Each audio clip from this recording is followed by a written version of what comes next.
Good kill, good kill. Hey, good kill. Hey guys, today we're here in a snowstorm, the Mig-29G. This is the German variant, East German. And we're going to be taking on an F-15 here today. The F-15 is going to be problematic for the Mig.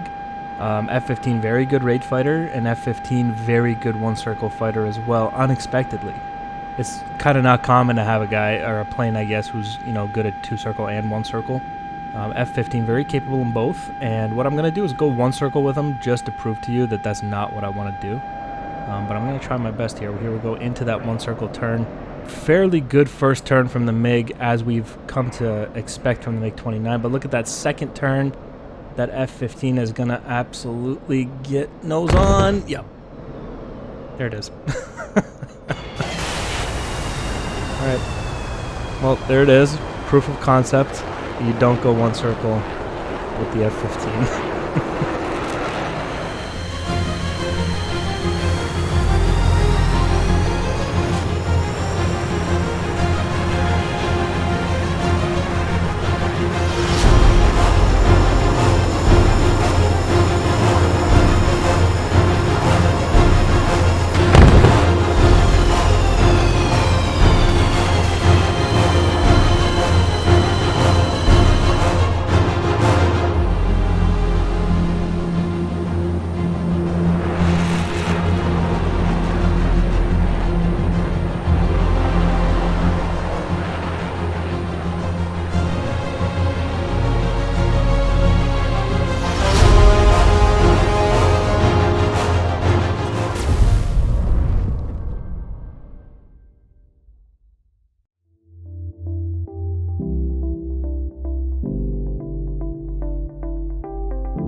There's lots of things that can go one circle with the F-15. It's just that the Mig-29, in my opinion, is not one of them.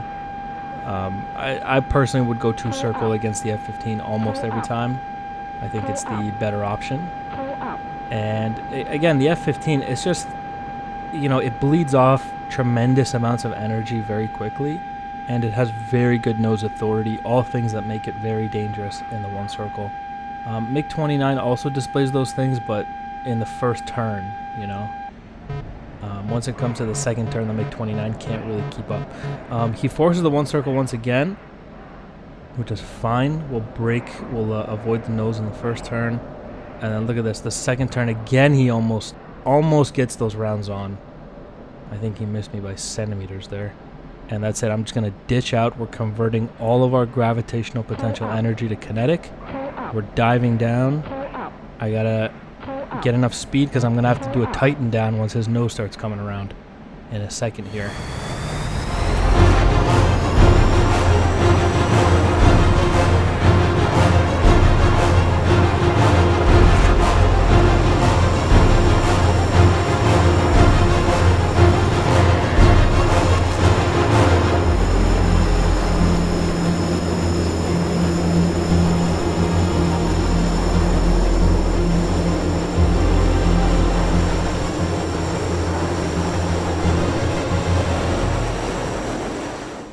Gotta watch that nose, gotta watch that nose.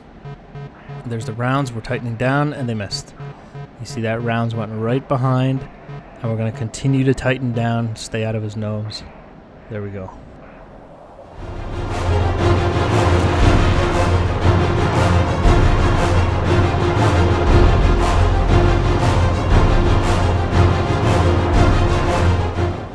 And then actually what happened there is the fact that he shot at me is actually a critical mistake for him. He was a little too far, and I had enough speed to tighten down. And having taken that shot at me, he actually made himself slower. And now that we're in the raid fight, he's being outrated because it's taking him too long to get his energy back. I was converting, while I was dumping the nose, converting gravitational potential into kinetic energy. And we got this big antenna in the middle of the dogfight. We gotta make sure we don't hit it. And so that actually was a critical mistake for him. If you're gonna pull the bandit into the HUD like that and take a shot at him, you have to kill him. If you don't kill him, this is what happens. Now I have an F-15 being outrated by a Mig-29. It takes him just a little bit too long to get his energy back, because the only way to get the energy back is with the engines. There's no more dumping on the nose. We're way too low to the ground. And this is just how it's going to play out. And we're going to keep him, like, I could really pull him into the nose right now, but it would be a high aspect shot. And we've talked several times about how I don't want to take high aspect shots because it allows the bandit to neutralize the fight. I'm going to simply wait for a low aspect shot, which is what we're coming up on right here. He's basically run out of energy because he tried to tighten that turn down. And there we go, rounds on target. That's one dead F-15. Splash one eagle. Alright, that's it. Basically, this fight was lost in the moment that he cashed in that energy to take that shot in the raid fight, and he missed. That's all it takes.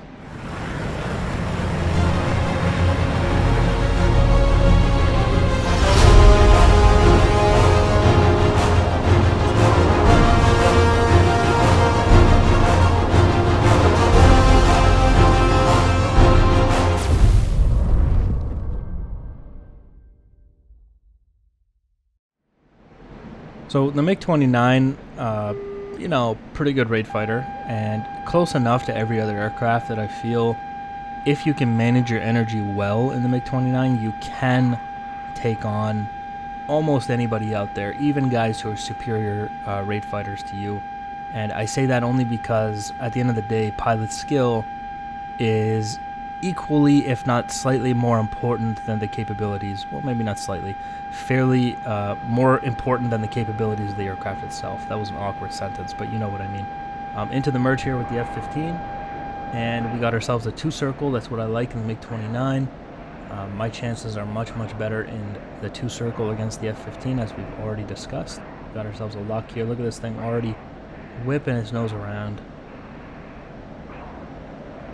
And he tightened that turn down there to get out of my nose. Look at him trying to reverse into that 1-circle.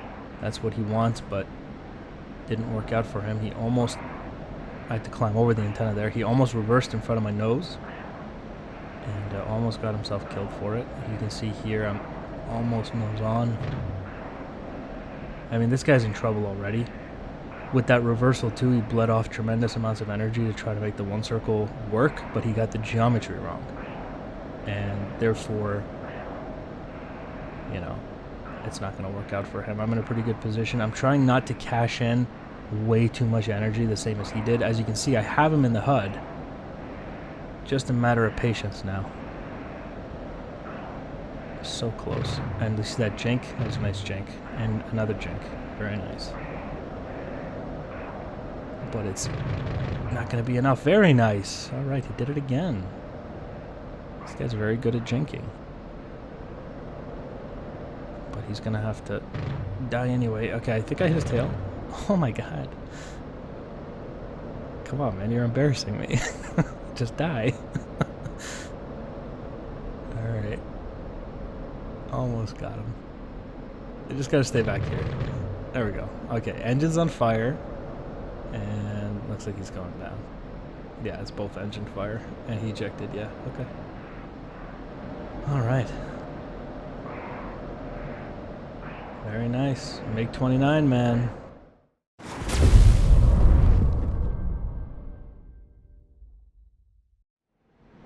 I'm not really too sure what's going on with me, why I have such an affinity for the Mig-29 all of a sudden. Never really been... I mean, I've always liked Russian aircraft. The Flanker is a beautiful aircraft. Regardless of what a bunch of comments say, they think I'm a KGB, or sorry, CIA agent out here doing CIA propaganda. As if the CIA has nothing better to do than to make YouTube videos.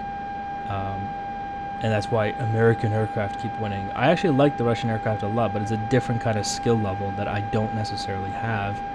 And I'm trying to build it up a little bit. Mig-29 being my favorite to do that. The Flanker will also get there as well, but the Mig-29 I like. Now once again we got him locked up here. He is trying to bring it to the 1-circle, but you know, he messed it up. Now he's stuck in a 2-circle. Remember, a 2-circle is defined as a nose-to-tail fight. And that's kind of where I got him right now, and is already not in a good position. If he can force an overshoot, it might be alright. He's doing a pretty good job of that, actually.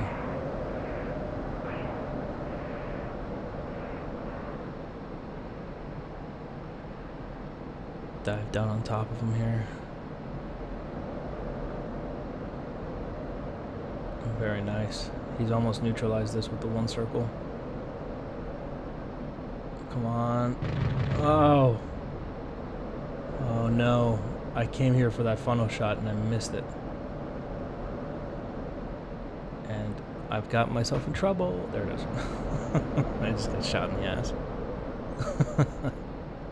Alright, Mig-29 still in this, but not for long. There we go. Alright. That's double hits for me, and there she goes. She breaks in half. That's not good. Barely survived that ejection, by the way. Barely survived. Look at that. Feet off the ground.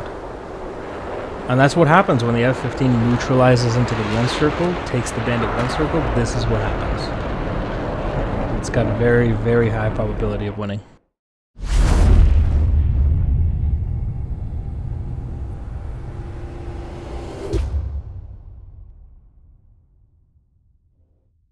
Alright guys, let's have a look at this first fight, I think this one was, into the one circle merge with the F-15.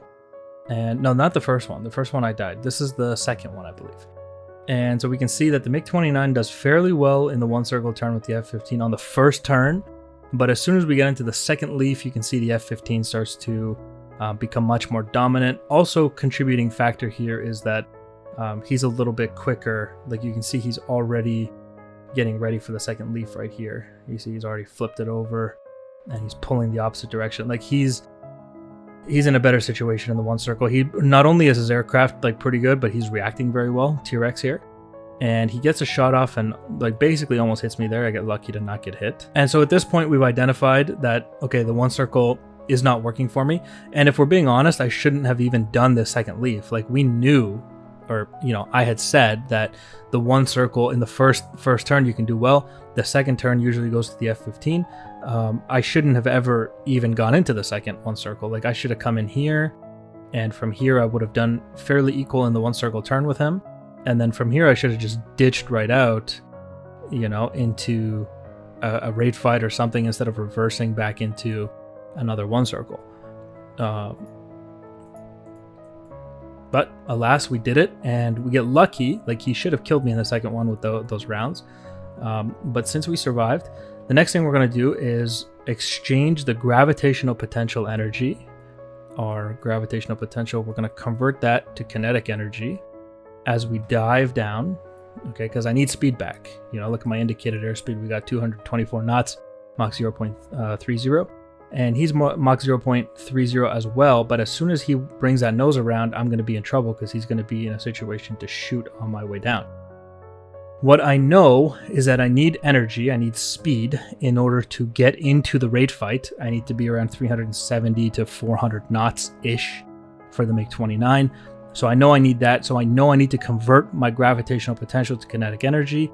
And I also know I'm going to need a surplus of excess kinetic energy, because as this nose starts to come around, I know I'm going to need to tighten down to survive the next shot that he's going to take here, if he decides to take it, which he probably will, right? So I knew all of those things. And so you see me here diving all the way down. I'm exchanging everything. Every ounce of altitude I have, I convert to kinetic energy. And the only reason I don't go lower here is because there's buildings here. Okay, that's the only thing that stops me from going lower. As you can see, I'm out of here, I'm watching the F-15. And what I see is, as we've talked about in several attack views at this point, we see top of the aircraft, which tells me currently he's flying leg. His nose is pointed behind me. It's pointed like here somewhere. Okay, and what I'm watching for is pull to pier. We see, I wish TACU didn't do this projected line thing. You can see the front of his aircraft now, the pure lead of his aircraft. And then, so here I know that, he's transitioning from pure to lead because he wants to take a shot. And so you're going to see my G's, watch my G's here at 3.2. I'm going to start tightening down. Notice how my indicated airspeed is now 420 knots, so I have a decent amount of kinetic energy. And luckily, the MiG-29 does also have very powerful engines. So I got lots of kinetic energy here that I'm going to exchange here as he tries to pull the lead. This is actually when he gets pure. This is pure right here. And you can see my G's are up to 4.9. And now that I see full pure and I see he's going to transition from, there's no point of him going to pure if he's not going to lead after. So I know that this is the next move here is a lead. So I'm going to start tightening down this turn. Notice those G's, 8, 9, 9.3 I think is the highest. And what that results in is his rounds going short. Okay, this is the tighten down. And I'll show you why we do this. For anybody who's new here, we're going to go to the F-15. And I'm going to go to the HUD footage. Okay, this is the F-15's HUD. This is what he would be seeing. So he has pulled me into the HUD. We can see from here. So this is leg pursuit. He pulls me into the HUD. This is pure. And he starts to, this is still leg. This is the vector of his aircraft. This is leg. He's now pulling me into pure, and I can see that. You start seeing the tighten down, G 6.4. And then we see me increasing the G's, and watch. There's the rounds, and he's having trouble keeping the nose on target. You can see that vector was always, it's pure, is what I'm trying to say. I couldn't think of the word there. It's pure. There's no lead on that vector, and that's why these rounds fall short. He cannot pull the lead, and this is why I survive. Here we have, this is lead. Right, you can see the vector indicator in front of the Mig-29. As the G's just narrowly increase to 9, you can see that the vector is still lead, but by the time the rounds get there, it's just not enough. He just doesn't have enough lead. Like, he might be off by just a little bit here. That tighten down is really what saves my life here. If I didn't tighten down, I feel confident that these rounds would have hit me. And usually tighten downs work a little better than this, but again, the F-15's nose authority is very good. And you can see his indicated airspeed here is 405. So he actually has a decent amount of energy to cash in for nose position. That's another thing you can do, right? Gravitational potential energy can be exchanged to kinetic energy, which can be exchanged to nose position. Okay, so he's exchanging kinetic energy for G's, which equals nose position. He's bringing that nose around. And there's the rounds just falling short. Okay, so we'll go back to here. So we survived that. And also added a bit of an upward trajectory to the climb, because that also would bleed off more of his energy and, you know, would make it again harder for him to pull the lead. That was my logic anyway. But you can argue that it maybe doesn't work because I'm also climbing, so I'm also losing, you know, energy. So I don't know. That's up to you to decide. Anyway. Maybe it didn't make any difference at all. Wouldn't have mattered anyway. But here we are once again into that raid fight. You can now see that this is a neutral raid fight. He is no longer in an advantageous position. The reason for that being that he cashed in his energy to take this shot in the first place. And having cashed in that energy, I'm now fast. I now convert that by dumping the nose and pulling on to his 6. You can see this neutralized now. I'm pulling 18.6 degrees. He's pulling 11.2. Mach 0.62, true indicated of 400. So he's sitting, I don't know, probably a little bit shy of the rate band of the F-15. You can see him now. Again, I'm getting 18.9. He's getting 17.6. The F-15 can get, I think, 19 degrees tops, which is what he's getting. Like sustained turn, right? Don't confuse sustained turn with instantaneous turn. Two very different things. You see him pulling a little too hard. He's getting 22 degrees here. Pulling 8.8 G's, indicated of 424. Now he's getting too fast, right? And getting so fast, he's degrading his turn circle, which he is now pulling harder to try to survive. You see them. He's trying to do a tighten down here because he thinks I'm going to pull lead on him. I'm not going to do that because I don't want to take a high aspect shot at him, right? I'm just going to sit here patiently outrating him. You can see I'm getting 22.5 degrees, indicator of 229. This is not sustained. I am now pulling to min radius, and I'm trying to scare him into tightening down and losing what little energy he has left, which is kind of what he does here.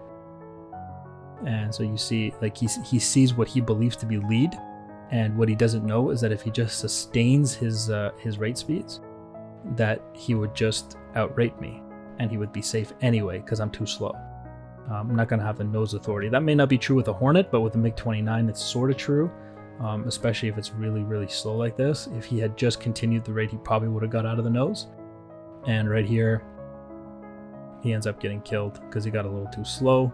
And I didn't cash in too much. I was nice and patient. I waited, and then he gets killed. And from a low aspect shot like this, from a rear position, this is very much a, you know, control zone shot. I know it looks a little high aspect-y, but it's because he's trying to tighten down. It looks like that.